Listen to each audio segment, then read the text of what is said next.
እናቶቻችን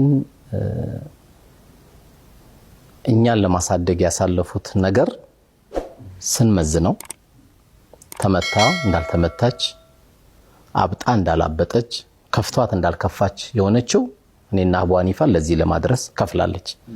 እነሱ የኔ የሚያክል ደግሞ ከፍለው በውሃ ቀጠነ፣ በጎንፎ ወፈረ፣ አመሸብኝ፣ ተቆጣብኝ፣ አስቤዛ ቀነሰብኝ በሚል ተራ በሆኑ ነገሮች ላይ ትዳራችን እንዳናባክም በሚል ነው እንጂ አሁን እንደውስታው ስለ ቦክስ ከተወራ የለም እንደ እውነታውን ስነ አሁንም እኔ አሁን ያልከው አቡ ሐኒፋን በመስጊድም እናገራለሁ፣ ወደፊትም እናገራለሁ። ሞዴሌ ናት እናቴ፣ ሞዴሌ ናት። ብዙ እናቶቻችን ሞዴል ናቸው።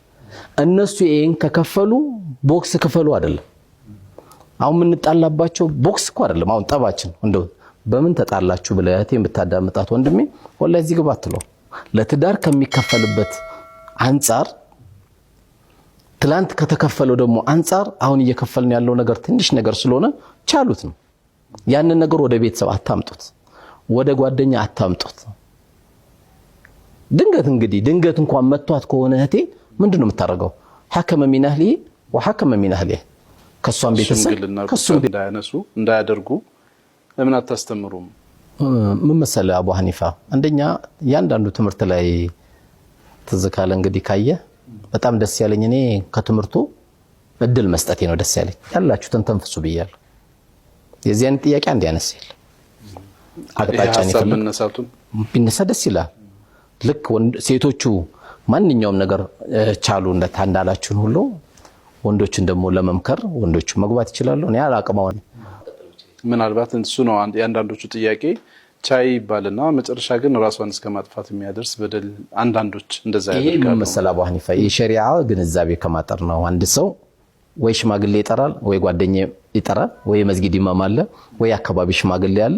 በብዙ መልኩ የምታስመክረው አለ አይደል እንዴ? የሸሪዓው ደንቦች አሉ። እንግዲህ በጣም ሲጣሉ ምን ማድረግ እንዳለባቸው 3 እርምጃዎች አሉ። እነዛ 3 እርምጃ ተደርገው ሌላ ችግር የሚመጣ ከሆነ ታዲያ ከቤተሰብ ይጠራና ተነጋገሩ አላህ ያለው እኮ ለዚሁ መሰለኝ። ግን እኔ አሁን ከምንም በላይ አላዳመጡትም። የገለጹት ነገር አንደኛ የገለጹት ራሱ ይሄ ስድቡ እኔ የተሰደበውም ተልኮልኛል፣ የሰደበውም ተልኮልኛል። ሁለቱንም አልቀበልም። እኔንም ደግፎ የተሳደበው እሱም ለኔ ጥሩ ነው ብዬ እንትን አልልም። ሲደመር ማንንም ሰው ሲሳደብ እስከዛሬ እኔ መልስ ሰጥቼ አላውቅም። መሆን ያለበት ግን እስቲ ባካችሁ ማታ ባዳመጥነው ፕሮግራም ቅር ያለ ነገሮችም አሉ፣ መስተካከል ያለበትና ካለ አንደኛ ውይይት መልመድ ያለብን ይመስለኛል። ምክንያቱም ስለ ትልቅ ኡማ ነው እየተነጋገርን ያለነው። የኑሩና የአቡ ሐኒፋ ጉዳይ ባይመስል ጥሩ ነው አይደል እንዴ? ስለ ብዙ ሰው ስለምታወራው በዛ ዲስከሽን ገብተ ትንሽ ይሄ ነገር በሌላ እይታ ሴቶቻችን እንዳይረዱት መመታት እንደሌለባቸው ወንዶችም አዳብ ማድረግ እንዳለባቸው ኢሞሽናል ሲሆኑ ቢያንስ በቃ ከቤት ወጣው ቀስ ብሎ ማረጋጋት የሚችሉበትን ብለው ማግባት ሁሉንም እኔ እናገራለሁ እንዴ። አይባይቡን እንቶ ትዝካለ መጨረሻ ተሳስቼ ከሆነ ከነፍሴና ከሸይጣን ነው ብያለሁ።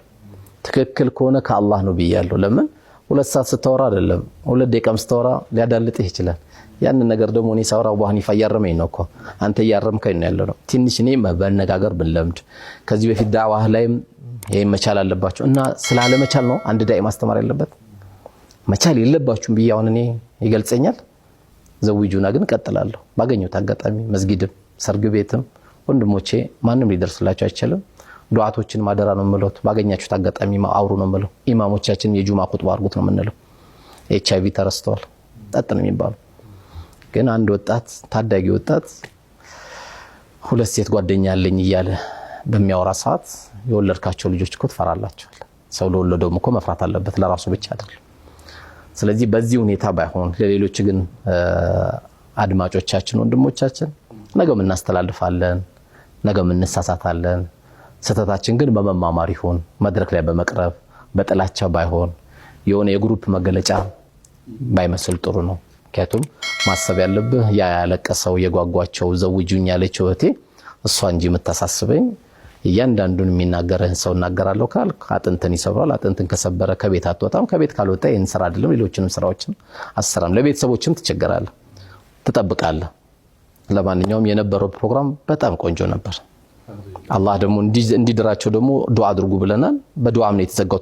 ትዝ ካለ በጣም ዱዓ ተደርጎ ጥሩ ምሽት ነበር። ተሰማነው ምን እንጠቀማለን እንጠብቃለን። ከዛ በፊት ግድ ነው ዘውጅና ክፍል 2 ላግና አሳናስከው የላጤ ነፃ አውጪ ግንባር ይቋቋማል። ለክፍል 2 አቋቁሙ በኋላ ላጤ መጋባ እናንተ ለብቻ ደግሞ ድምጻችን ይሰማ በሉ። ያኔ ስትመጣ 100 ምናምን ሺህ አካባቢ ነበር ፎሎወር። አሁን እንግዲህ ግማሽ ሚሊዮን አልፎ ግማሽ ሚሊዮን 608,000 ፎሎወር በጣም ከባድ ነው። ይሄ ሁሉ ተከታይ ኖሮ ሐሳብህን መልእክትህን እያደመጠ ነው የሚገኘውና